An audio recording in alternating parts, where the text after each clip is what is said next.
Hey you, let's talk about this. New Jersey is asking voters a question. A new industry is in town, selling pot candies, cookies, and sodas. And across social media, there's a fight for the right to November's final answer. Every year, New Jersey wastes over $143 million arresting people for marijuana possession. Legalizing marijuana is on New Jersey's ballot, and Leo Bridgewater is ready for it. Yeah, I consume.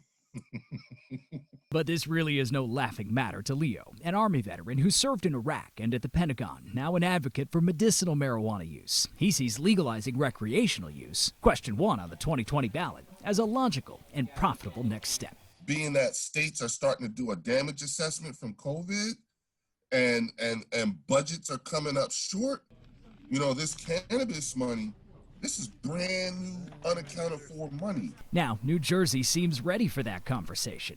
Recent polling shows 61% of likely voters intend to vote yes to legalizing cannabis. And it's long overdue, so I already voted for it. I don't think people deserve to be in jail for it.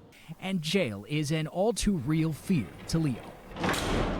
The arresting of black and brown people in New Jersey is a thing. That's a real thing.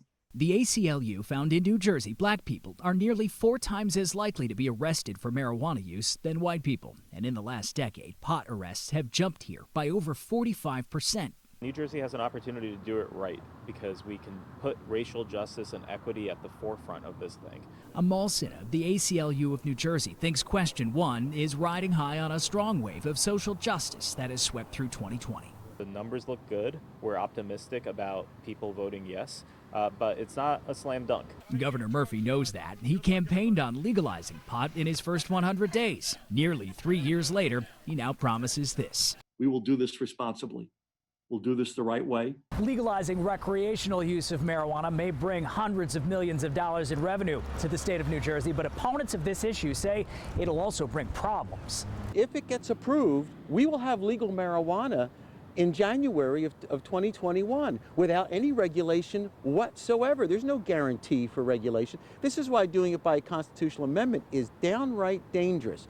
Greg Edwards is the executive director of Don't Let New Jersey Go to Pot. He worries most about health and safety and had planned to speak to schools about it, but the pandemic altered that strategy.